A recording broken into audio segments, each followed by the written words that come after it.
I am Johnny Massacre, and welcome to the Johnny Massacre Show. This is the Thursday Night Massacre. Who's fucking with me? Today, we are going to talk about Trump, Batman, coronavirus, and Harry Styles.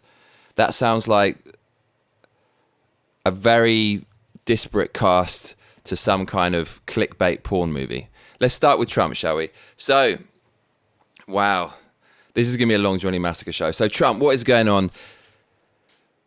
Well, Trump is refusing to concede the election. On Twitter, he's regularly making posts saying that he lost due to fraud.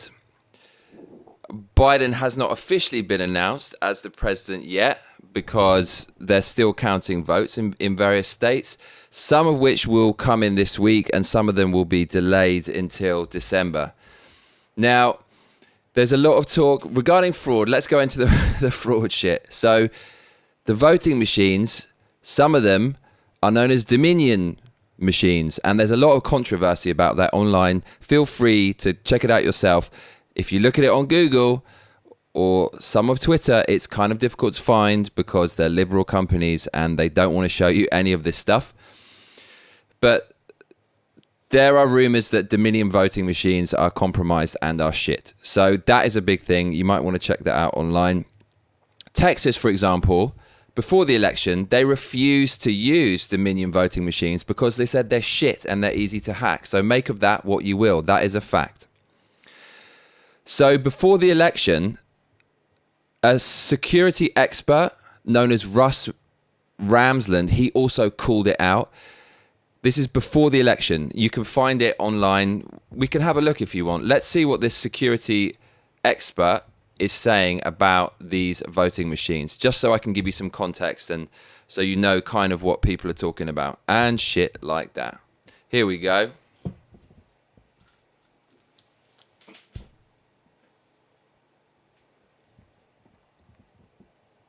Right. Conducted by Here we go. Basically, what most Americans don't understand is that voting is done by private companies. The elections are conducted by private companies under contract from the county. And we went in and started looking at these private companies and their software and their security, and we realized, first off, there are no security standards. So there are no national standards that any voting company needs to meet as far as the security on their software. And as a result of that, we then began to look and we realized how easy it is to change votes. The software is so bad you can easily change the audit trail so that later you cannot even forensically go back and find out the votes that were changed. And that led us to... Oh my fucking God. So wait, hold on. Can I just stop on that point? So the guy said, if the votes are switched, if the votes are switched from one candidate to another, you can't even go back and fucking see that. And this guy's saying that before the actual election. That is terrifying shit. But what happens to it? Well, it turns out in the case of Texas and 28 other states, it all goes to a server in Frankfurt, Germany, which is... So this is a fact, apparently. So the votes go to a server in Frankfurt, Germany. So what could possibly go wrong with that? By Barcelona, Spain multinational, and that's who actually controls and reports your vote. Which is bad, but it's not quite as bad as random post offices run by Democrats holding mail-in ballots. Let's let the guy continue. Jump in. So here in Texas, if you vote early, and so your vote is being stored, you think, safely somewhere, the data about all the votes in Texas and 27 other states, the early voting data is actually being held in a server in Germany. That is correct. And not only that, but in their process and by a... Look at the reaction of the newscaster. She said, oh, gracious. She was concerned. This is before the election. And I don't think they even used them in Texas. That's the irony. After this, Texas got rid of them. And then the election happened. They call Seidel. And in their process, we can even see malware sitting there collecting all the credentials of all the county workers everywhere who are submitting information up, which means you can now go back into the county and change votes there too. So you don't just change it in Frankfurt, you can go back and even change it here. And the software is just that bad, and it is that insecure that someone with a reasonable knowledge of hacking could absolutely go in and change it. And we're seeing now the issue you were talking about with all the vote harvesting and absentee and early voting and mail-in voting, we're seeing what happens when software that is that bad gets out there. What could possibly go wrong with early voting? Getting loads of votes in to see who's going to win or who's not going to win. That would give you enough time to artificially affect the final result and prepare to do that. And then what about late ballots? Ballots that come late. Oh, you're not winning? Well, we can just artificially add some more. Early ballots, late ballots, mail-in ballots. This is fucking stupid. For so long, it's just been done on the day. That happens for a reason, because it's the most difficult thing to fraud. So you have to go there, you have to have your ID. And why didn't we just keep it like that? Well, the coronavirus is political, and that was used as an excuse. So anyway, who is this guy? Security expert Russ Ramsden. I don't know. You can go check it out yourself. We could just quickly go over live onto his feed. He's in Dallas, Texas. So I'm assuming this guy's a Republican, so make of that what you will. But here's the difficult thing is that all of the info regarding potentially fraudulent activity in the 2020 election is coming from Republicans. And on the one hand, people look at that and go, oh, he's a Republican, whatever. That's, of course, he's going to say that. But on the other hand, no Democrats are going to shine a light on any potential wrongdoing, are they? So those are the only sources you can get anything from. So I found that really, really concerning. And so that gives you some context about what people are talking about in regard to fraud and stuff. But look, I would say, don't be like all the wankers on the left. I'm not saying everyone on the left is a wanker, but all the wankers on the left who for 4 years refused to accept Donald Trump's election with no concrete evidence whatsoever and just wanted to get rid of him because Orange Man bad. Don't be that person. Don't be that person that doesn't need to see any evidence. Yes, it was blatantly fraud. I've seen a few things, and from what I've seen, it looks extremely sketchy. Basically, Trump smashing it, the Young Turks melting down, liberals freaking out because they could see where the election was going, and then when they were about to lose it, conveniently, all the voting stopped, and the next day, yay, loads of votes for Biden. And then people try to discredit that and say, oh, it was a computer glitch. Okay, well, if it was a glitch, how come all those votes still remain? How come there were still huge voting dumps? That is not a glitch. But I'm waiting for the evidence. And that's the thing. If there is widespread fraud, you would expect there to be widespread evidence. How could you possibly hide something like that? Although I just don't know the specifics of it. And that's why this is so sketchy, because nobody fucking knows what's going on. That guy says that using those machines, if you switch the votes or do something dirty with it and hack it, there's no way to go back and find out what happened. If that is true, then that should be coming from the Trump administration right now. They should be saying that when you switch it, you can't find out where the votes have gone. And if that's the case, well, even if he can't overturn the election, that's a damning indictment of the election process, and the whole thing needs to be revised. So it's simple, it's done on one day, and every vote can be tracked. That's really not very much to ask, is it? Anyways, so I thought I'd share that video with you to show you a little bit of context to what people are talking about in regard to voter fraud and Trump at the moment. So people are still counting votes. As I said, some will be announced later this week. Some states will announce it. Others will announce it in December. So obviously Republicans want to drag this out as long as possible to give themselves as much time as they can to try to prove that there has been fraud. We need to see evidence. There hasn't been very much. It's just a lot of talk that there's loads of voter fraud going on. But where is the cold, hard evidence coming out of the Trump administration? That's what I want to see. So my mate, who shall remain nameless, who's going to be a regular feature on the show, he says, hey, dude, there's a totally logical explanation. He said those ballots were in a box in the men's toilet. Someone went to take a dump and just forgot them there. Then the night janitor came in and discovered them while he was scrubbing the loo. Makes sense to me. They said it on CNN, so it must be true. So in regards to voter dumps and Biden getting loads and loads of votes suddenly, have a look at this little image here that is rather fascinating, showing the general trend of the votes in the state of Wisconsin.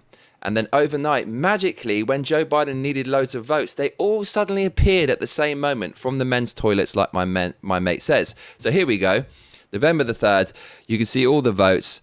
You can see the Republican votes in red and the Democrat votes in blue, and all the way through you have this consistency, because you're not just going to have this huge cache of votes sitting there all for one candidate. It's literally impossible. That's what happens in banana republics. So look, as you'd expect, even votes all the way through. Each one has a a realistic ratio of red to blue, of Republican to Democratic, respectively.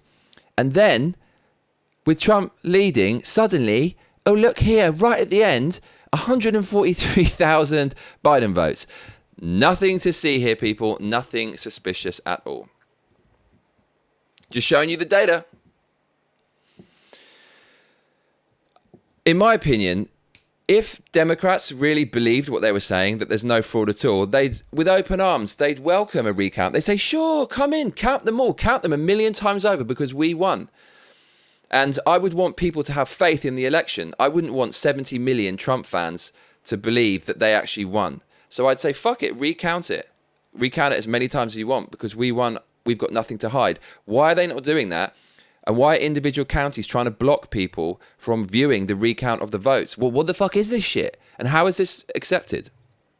So I watched this video online with another security expert, and he had a lot of shit to say about fraud in general. He's an expert of fraud in countries all over the world. And what he said was fucking terrifying. So let me just read it word for word from the Biden teleprompter. I'll do my best with my horrific eyesight. So this fellow said,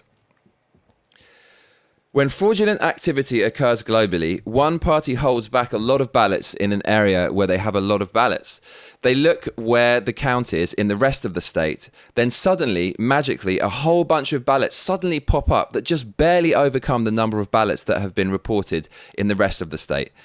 This is happening or might happen in Michigan, Wisconsin, which we've just looked at, Nevada, Georgia, North Carolina. This didn't happen in other states where it wasn't close, like Ohio and Florida. That is a fact. Think about that for a minute. It works like this. They stuff ballots of people who didn't vote. So dead people or people who didn't vote or people who moved to another country. All the people who didn't vote, there's a lot of those ballots just hanging around. Now, this is only happening in contested places, in Democratic-controlled cities or with Democrat-controlled counties. Atlanta, Philly, Detroit, Milwaukee. Not Cleveland, Cincinnati, or St. Louis, or Kansas City, or Minneapolis, or Iowa City, or Jacksonville, or Orlando, Miami, Dallas, Houston, or San Antonio. Other signs of fraud is unusual voter turnout. Extraordinarily unusual in urban black precincts, all controlled by Democrats in swing states, compared to comparable constituencies in other places, which is unheard of. Another sign of fraud is unusual vote margin difference. For example, getting high black votes around the country, then in swing states not. This is happening as well. Third, another sign of fraud, historical anomalies. More voters voting prior to election day. This can happen with same-day registration, but it's just very rare. Suddenly, massive amount of ballots reported at ridiculous margins. Detroit and Milwaukee, African-American people turnout was low, then suddenly huge right at the end, more than for Obama. This has already happened in the election. This is not necessarily fraud, but this is what you look for if you're looking for voter fraud. Historically, you had to vote on election day. See, this is what I was just saying. Then early voting, but you had to confirm that you went there.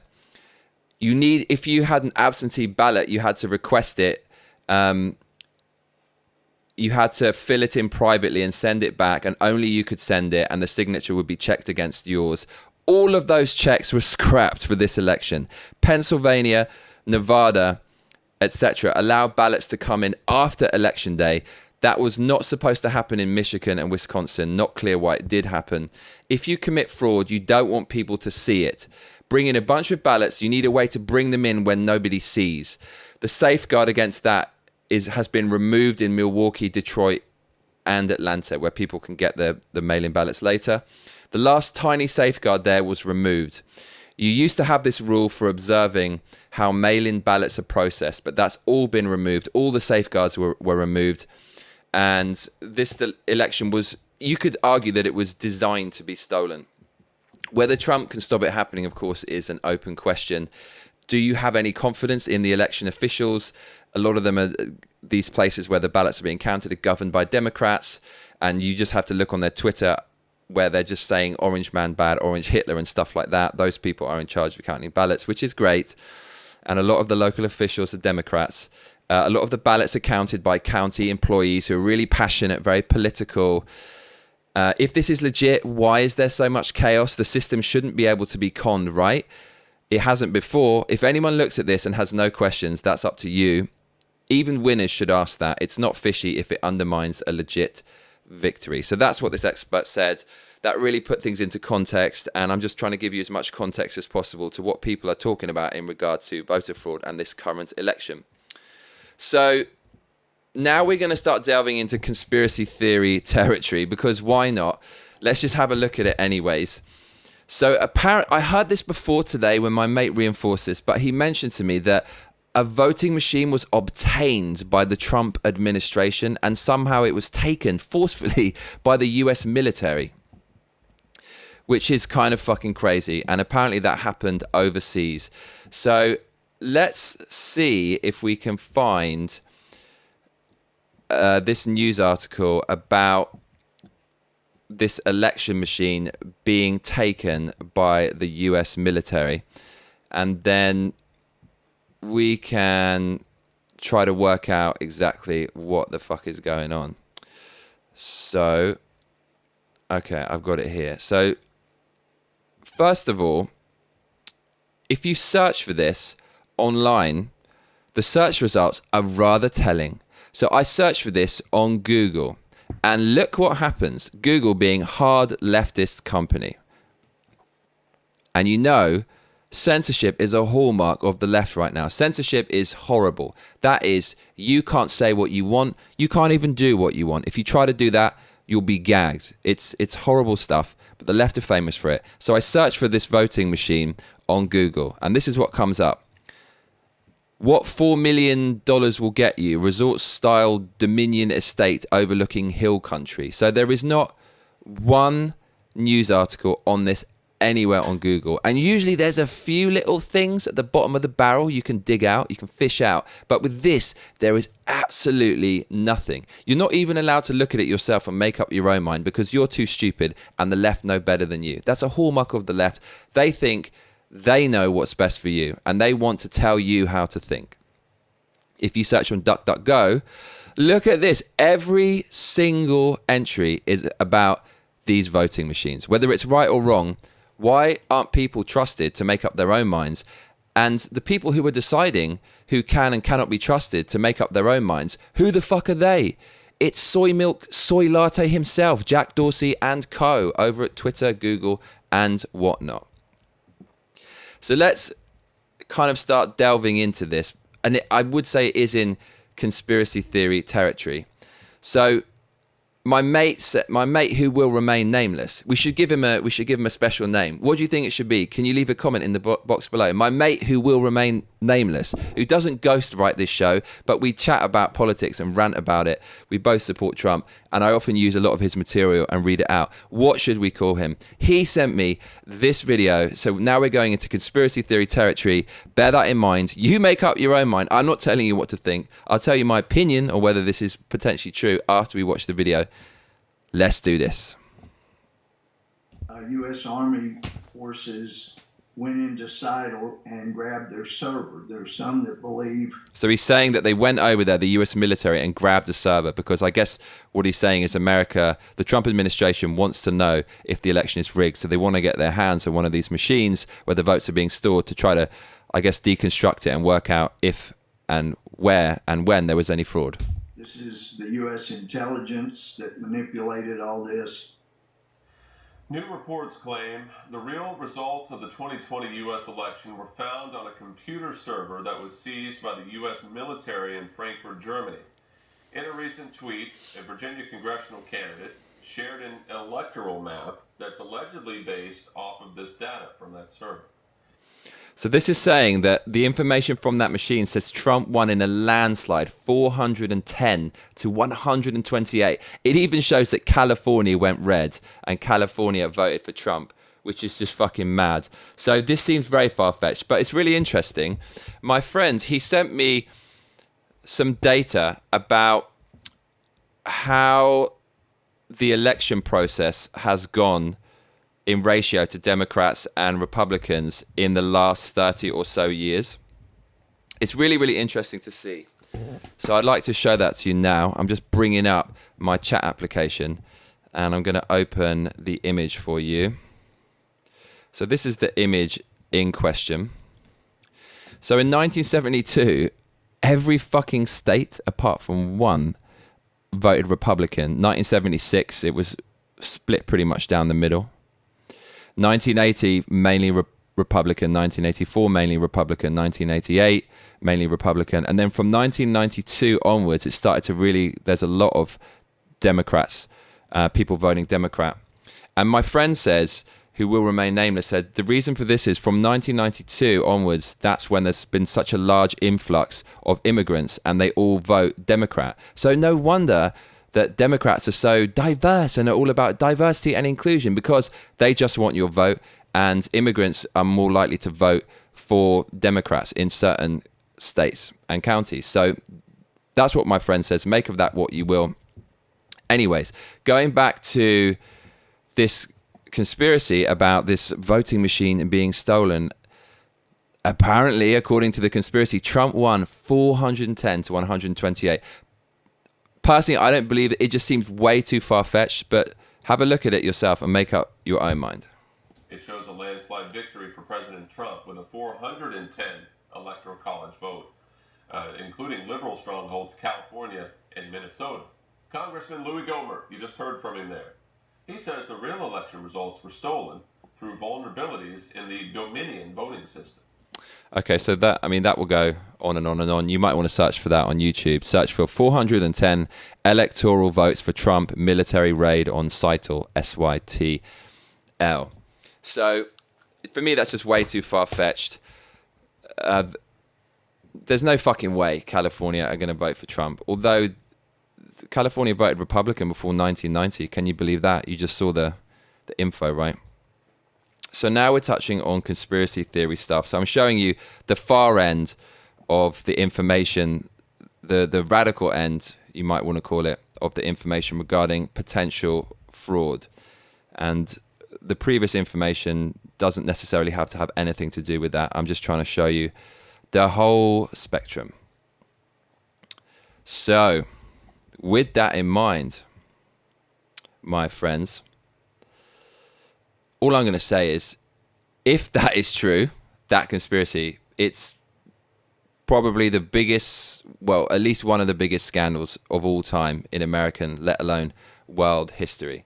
Now, regarding voter fraud and stuff like that, you're pretty much not even really allowed to think that, according to the left. So, as I said, the left always want to tell you how to think. And that's proved by any single piece of information coming from someone with a lot of followers, especially politicians on Twitter, has some text underneath that says, this claim is disputed. And the narrative is that fraud is impossible. And Twitter even linking to articles saying that it's extremely unlikely that fraud has anything to do with this election. However, some members of the American political system weren't happy with that. And so they brought in Jack Dorsey, among other big tech CEOs, to comment on the political bias and censorship that is currently going on right now on Twitter.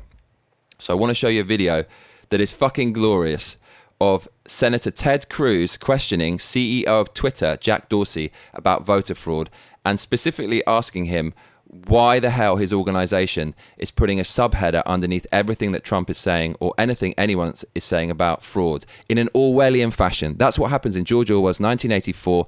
Any claims that Big Brother, the party, doesn't like, they'll try to rewrite it and then memory hole the old information where no one can see it. So Twitter haven't quite started to memory hole everything they disagree with, but they will pretty fucking soon. Because before, they never censored anything Trump said. Then just before the election, they started censoring nearly everything Trump said and hiding it behind a little click box. You can see where this is going. Soon, exponentially, you're going to see it get worse to the point where they're just going to remove everything that they disagree with. That's memory holing. But right now, they're just halfway through the process of memory holing. The protagonist of 1984, Winston, he'll start rewriting the news that Big Brother doesn't like into something that Big Brother likes, and then he memory holes it. So right now, we're in the process, metaphorically, of Winston, which is Twitter, rewriting the information which might be true. Twitter do not trust you to make up your minds, like a lot of hard leftists. So anyways, let's look at Senator Ted Cruz questioning Twitter CEO Jack Dorsey about voter fraud, because this is fucking delicious. If you haven't seen this, check it out. Let's go. Let me shift to a different topic. Mr. Dorsey, Love his accent. does voter fraud exist? I don't know for certain. Are you an expert in voter fraud? No, I'm not. Look at the president or CEO of Twitter. What fucking embarrassment. Well, why then is Twitter right now putting purported warnings on virtually any statement about voter fraud? We're simply linking to a broader conversation so that people have more information. No, you're not. You put up a page that says, quote, voter fraud of any kind is exceedingly rare in the United States. That's not linking to a broader conversation. That's taking a disputed policy position, and you're a publisher when you're doing that. You're entitled to take a policy position, but you don't get to pretend you're not a publisher and get a special benefit under Section 230 as a result. That link is pointing to a broader conversation with tweets from publishers and people all around the country. Mr. Dorsey, would the following statement violate Twitter's policies? Quote, absentee ballots remain the largest source of potential voter fraud. I imagine that we would label it so that people can have more context and read through it. How about this quote? What a weasel. Third-party organizations, candidates, and political activists.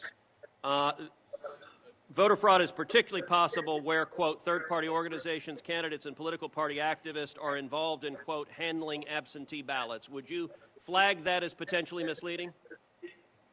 I don't know the specifics of how we might enforce that, but I imagine a lot of these would have a label pointing people to a bigger conversation. Well, you're right. You would.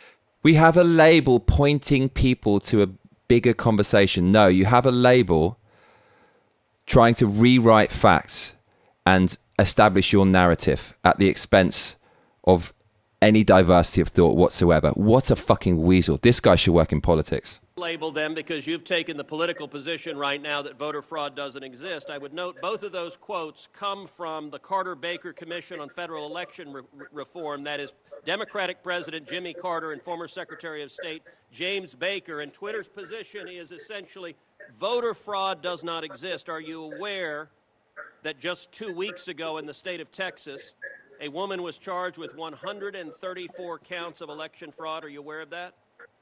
I'm not aware of that. If I tweeted that statement with a link to the indictment, would you put a warning on it that says, well, the Democratic Party position right now is voter fraud doesn't exist? I don't think it's useful to get into hypotheticals, but I don't believe so. You don't believe so? Well, we're going to test that because I'm going to tweet that and we'll see what you put on it. Fucking hell. So absolutely smashed there, Jack Dorsey. It was, I have to admit, I got a very pleasurable sense of Schadenfreude watching that. Indeed. So what Senator Ted Cruz is talking about there is under Section 230, if you're a publisher, you're responsible for the stuff that appears on your platform. But Twitter say they're not a publisher, which basically means they don't edit or try to truncate or censor anything that appears on their platform. And therefore, they're not responsible for the sea of comments and controversial shit, which is nearly impossible to police. Because if you're responsible for every single comment on Twitter, you're not going to be able to run Twitter because you're going to get sued up the arse. So Twitter basically are a publisher because underneath what people are saying, they'll write something else and try to change the narrative. Yet they enjoy all the benefits of someone who is not registered as a publisher. And they try to not be responsible for this. So where is this going? Well, I think there's going to be a breaking point soon. I can't believe that hasn't been reached. For me, it was reached years ago with the censorship perpetrated by the left on Twitter and all the big tech companies. And at some point, the right are going to have to try to do something about it, but it's kind of too little too late. Why didn't you do something about it before? I don't know why Republicans are so slow on this stuff. Anyways. So, okay, let's change the subject. Harry Styles. So Harry Styles was part of One Direction, that boy band who was shite. And I don't even know if they're still together. He's probably got some solo career or whatever. But anyways, Harry Styles, if you haven't heard, he's been making waves recently due to a controversial Vogue photo shoot and interview where he dresses up in women's clothing. So let's have a look at this and you tell me what you think. I might tell you what I think as well. So here he is, Harry Styles. He's a handsome lad. He's got tattoos on and he's wearing a skirt. It kind of looks like a kilt, so he just about gets away with it. He's on some retarded kind of wagon. No, it's not a wagon. It's like a, I don't know. It's a rudimentary vehicle that's made out of wood with 3 wheels that looks like your typical liberal plaything. Then we've got a picture of him blowing up a balloon wearing various rings, and he's wearing a dress, but you can't, it doesn't look too bad because you can't really see the context. It's quite a close-up shot, looking rather dapper there. Let's go on further. By the way, Vogue is a seriously hard left liberal publication. I should just give you some context. Now, this is where it really gets going. So I think this is the picture that was very controversial and sparked a lot of debate online. Ben Shapiro, the political commentator and conservative, was talking about this with Candace Owens, and there was a lot of pushback to their opinion. Candace Owens, she's famed for being a female black conservative, and she said that let's celebrate manly men. We need more manly men. This is stupid. So, okay, this image, it doesn't look good. It's not a good look.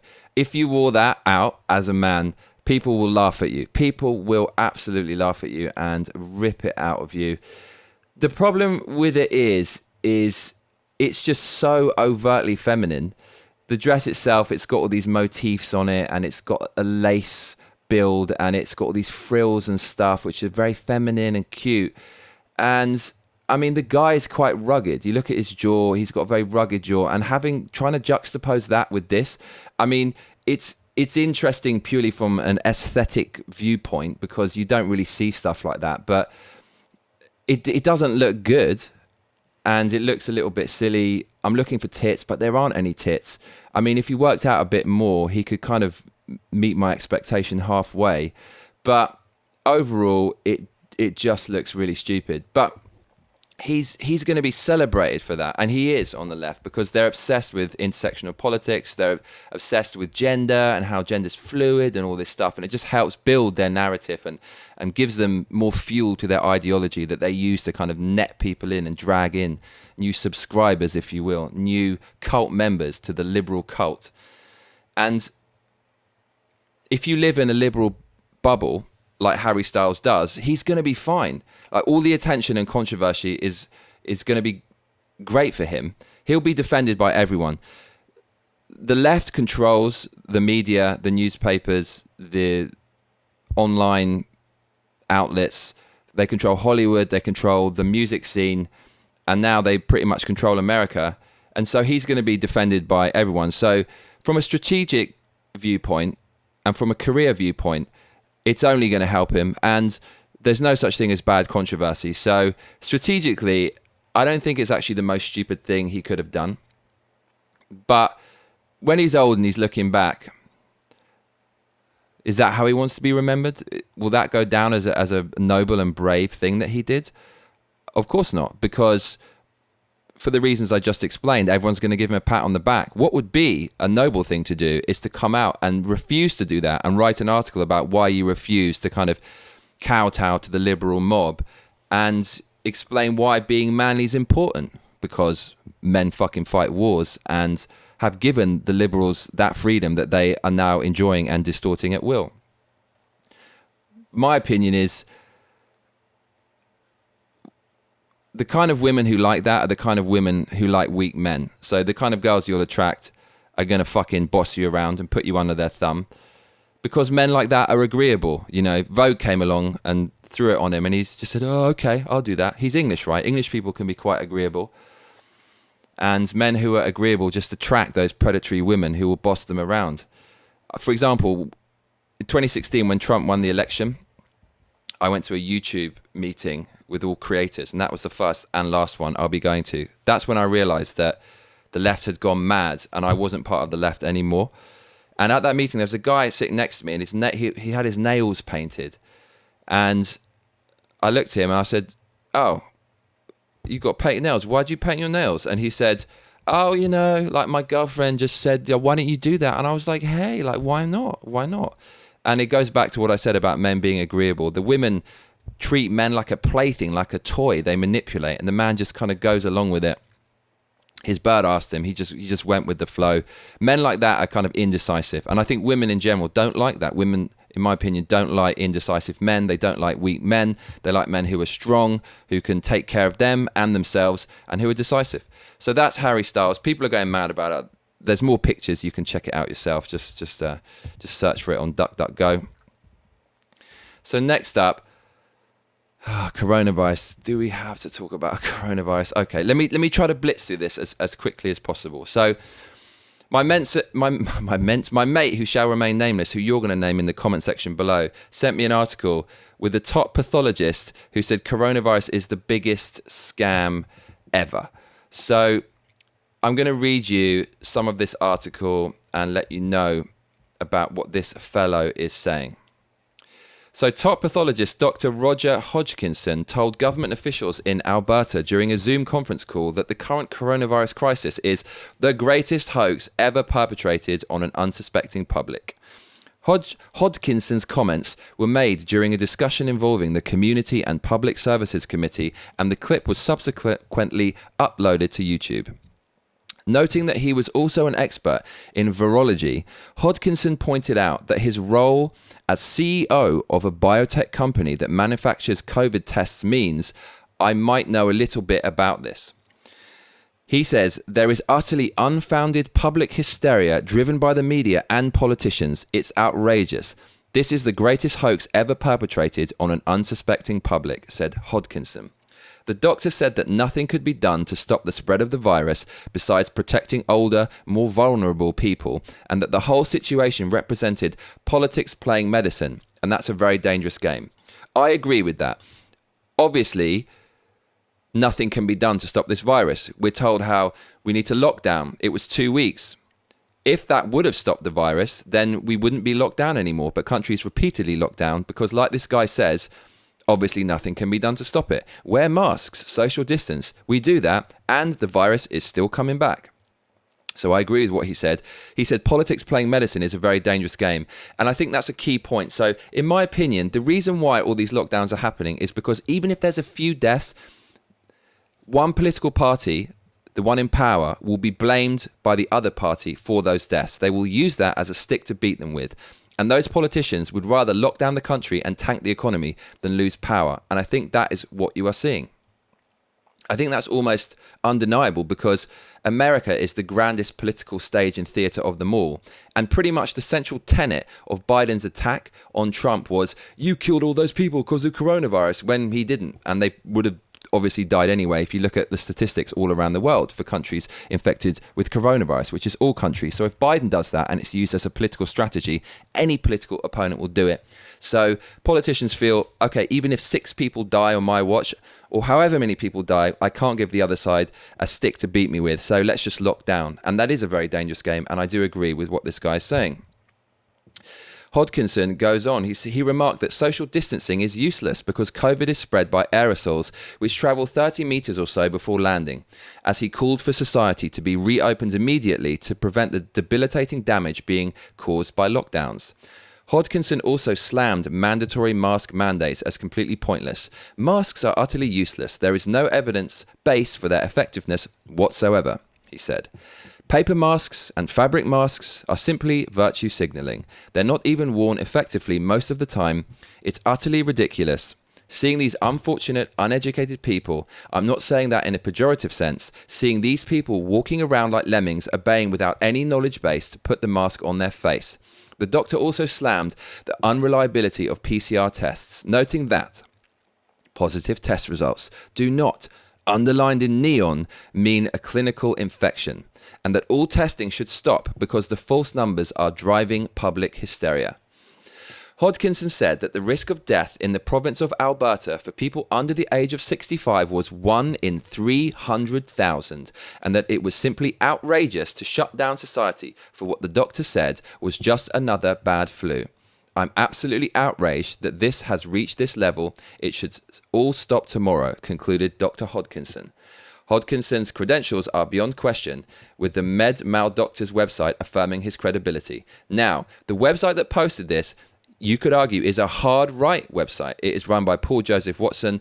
He is definitely on the far right end of the spectrum. So make of that what you will. That's what this doctor says. You can go and research Dr. Hodgkinson's credentials for yourselves, regardless of which, I do agree with the fact that this has been politicized, and that is a dangerous thing. What do you think about it? To me, nothing sums up the current political attitude and strategy and stance towards coronavirus better than this video, which I found online. It honestly plays like a parody. I thought at the end of this video, which just shows people doing nothing when coronavirus is ravaging the world economically, or I should say politicians are ravaging the world. And I thought at the end it's going to say, don't be a pussy. Nothing was ever solved sitting on your fucking sofa. This isn't like going over the trenches, storming the beaches of Normandy. Get out there, you pussy, and let's make shit work. But actually, this advertisement is not satirical, and it's not a parody, and it's actually asking people to do that. And it just shows you how beaten down the population has become, just accepting apathy and accepting sloth and not doing anything about anything. So let's watch this video. It's a video by the German government about coronavirus, and it's gone viral, and it has English subtitles. Here we go. Fucking spacebar does not play videos on Twitter. Sort it out, Dorsey. Here we go. Ich glaube, das war im Winter 2020, als das ganze Land auf uns. All right, so I've got to narrate this to you if you're listening and you cannot actually see this. So the guy says, I think it was the winter of 2020 when the whole country was looking at us. So this is obviously an old guy. It's imagining a future decades after coronavirus is gone, and people are looking back on it and talking about it like people from World War II veterans do today. Schaute. Ich war gerade 20. I had just turned 22, studying mechanical engineering in Chemnitz when the second wave arrived. 22. At that age, 22, you want to party, study, meet new people, or go drinking with friends. Yes, that's what I'm all about. Who's fucking with me? Doch das Schicksal. Fate had other plans for us. Pläne mit uns. Eine unsichtbare. An invisible danger threatened everything we believed in. Und das Schicksal dieses. And the fate of our country was suddenly in our hands. So at this point, I'm thinking this is a parody, okay? And he's going to say the fate's in our hands. We didn't just do nothing. We actually did something about it. But no. So we all gathered our courage and did what was expected of us. The only right thing to do. Translation, we did what they told us to do without even thinking about it. Did the only right thing to do? We did. Ellipsis. Nichts. Nothing. Absolut gar nichts. Absolutely nothing. We were as lazy as raccoons. Day and night, we stayed on our arse at home and fought against the spread of the coronavirus. This is belittling these people, right? This is belittling inertia and accepting things like lemmings. He says, and our patience was the weapon. You know, sometimes I almost have to smile a little when I think back to those days. Das war unser Schicksal. That was our destiny. So. That's how we became heroes. Damals. Back then. Diesen Corona-Winter 20. In the Corona winter of 2020. Final message. Become a hero too and stay at home together against coronavirus. Okay, so then when that, I was expecting it to go, we did nothing. And then it would cut over to someone else and say, that was the biggest tragedy of all. Whatever, literally whatever got solved by doing nothing. Nothing is the answer. But actually they're saying, Be a lazy fucker. They're actually not just asking you to do nothing, but be lazy and be like the guy on the TV screen and eat pizza. Please tell me that is actually satirical, but it can't be because the official message at the end says that's what you should do. And I've seen people sharing this on Twitter as if it's a good message and this is the right thing to do. Just fucking sit on your ass, do nothing. It's like that meme of that dog in the house that's burning and he just sits there and goes, this is fine. That's my counterpoint, is that fucking meme. You know the one. So we got through Corona intact, thank God. I'm really happy we survived that. I've got a few notes here that I just want to talk about. So me personally, I never wear a mask. For me, individual freedoms are much more important than the threat of coronavirus, which is going to kill 0.05% of people under the age of 65 or 70. Hundreds of millions of people died for that freedom in a fucking war. And now politicians are using corona to push through policies. As I said before, the left's entire strategy to beat Trump was with the coronavirus, pretty much. Wearing a mask, doing all these things, it basically beats you into compliance to the point you don't even care anymore. And you're just willing to accept what comes to you. And that's a very dangerous place to be in, because people playing power games will jump on that. Through the process of osmosis, they'll just naturally gravitate towards dominating you, in my opinion. For example, it's become so politicized, right? So if you don't wear a mask, you're a Trump fan, right? Or AKA a conservative, AKA scum. That's what's happened. It's people on the right don't wear masks. People on the left wear masks. It's become highly politicized. And what I know is going to happen is the left will attribute all policies. What the left are going to do, wearing the mask is going to become a symbol of leftism. And it's going to be highly politicized. And what they're going to do is that the left are going to try to pile on as much as possible onto mask wearing, onto social distancing, onto lockdowns. They're going to try to pile on as many policies as possible because people are just blindly compliant to the lockdown, right? There's a few demonstrations, but mainly people just go, okay, and they accept it. So the people in power, if they're looking at you and you're just accepting the lockdown, they're going to try to pile as much on top of that lockdown as they can to try to get you to accept that as well. For example, socialism, right? The left are all about socialism. They love welfare. They love affirmative action. They love all these things where they help you. They help you in exchange for your vote so they can remain in power. So lockdowns are socialism manifested. You're locked down, you can't work, you need socialism, you need stimulus. I hate the way they call it stimulus because it's quite the opposite of that. But yeah, so they're going to pile on socialism, onto lockdowns, onto mask wearing, onto the coronavirus, basically. They're going to pile on benefits. They're going to pile on environmentalism, the Green New Deal, less cars, right? Less people are using cars now because of lockdowns. We should lock down more because it's going to save the environment. They're going to pile on intersectional politics. For example, they've already said, minorities and women are more adversely affected by coronavirus, so they're going to cram that on. They're basically not going to want the coronavirus to go away, to cram on as many policies which basically are in tune with their ideology. As for me, no. I don't want to wear my mask.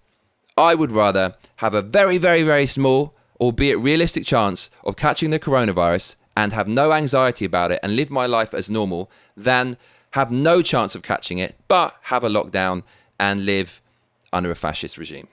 That's just me. What about you?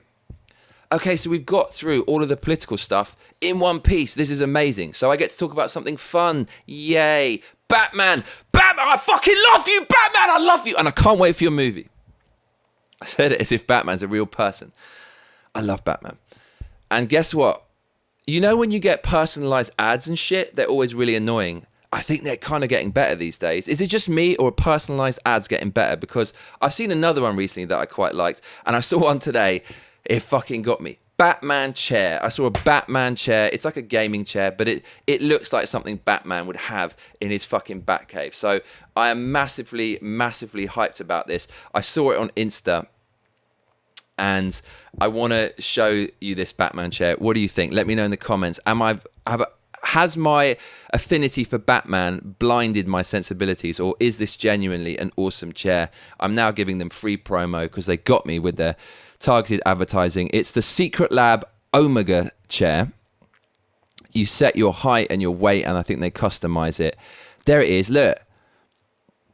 It's got the Batman logo on, and that's from The Dark Knight. I quite like this film, so I feel a bit nostalgic looking at that logo. And I like the ridges here. That kind of looks a little bit like the ridges in Batman's armor from those movies, and I think they probably did that on purpose. Not sure about this slightly gold trim, but then it makes sense because Batman has a belt which is gold, so that's probably why they did that. Moving on, you can see another image there. Obviously, it's all photoshopped and shit, so you can't really take that as gospel, but it just gives you another image and helps to flesh out what this chair's all about. A little Amazon, there it is. Call in my fucking name. Add to cart.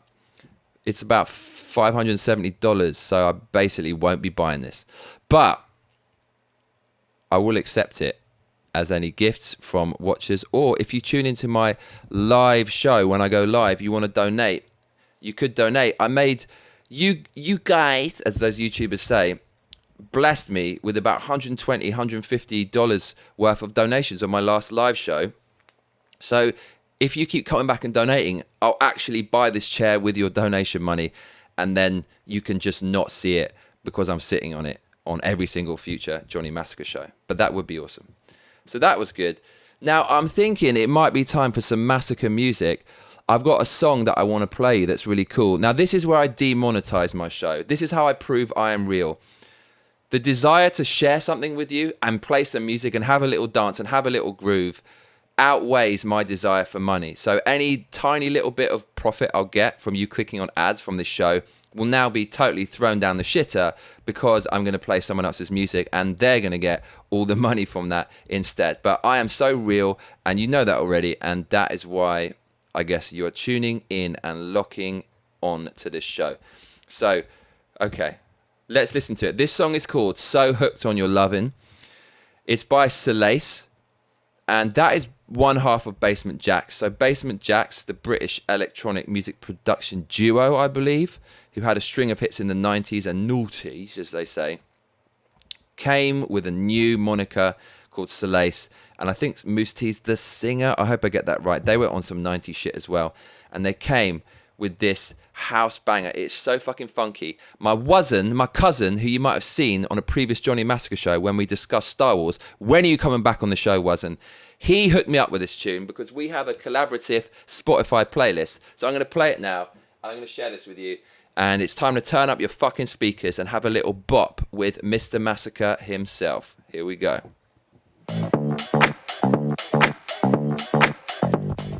Let me wheel it up to the beginning.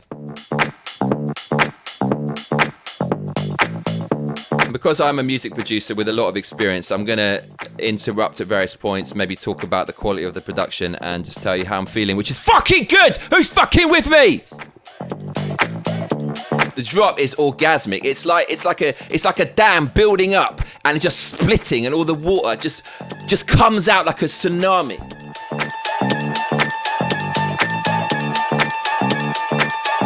Who's ready?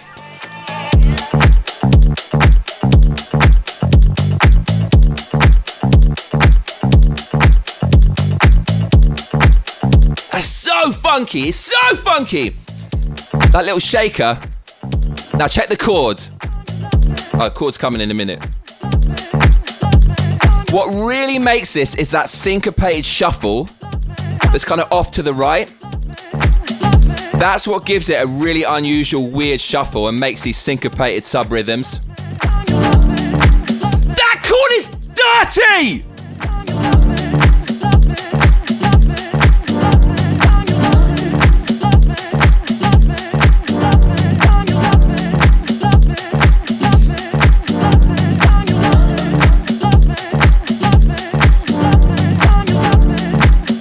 That chord is, it's perfect! You couldn't have a better chord in there! I am your spirit animal!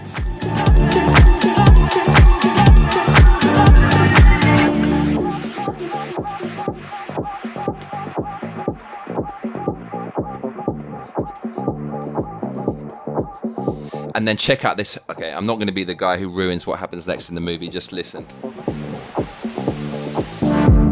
Another lonely night, aching for your kiss, tossing, turning, craving for your bliss, madly longing for your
And that be that. That's a killer. That's a real killer. The first time I heard that, when the vocal came in, I thought, is that really necessary? Not sure about that.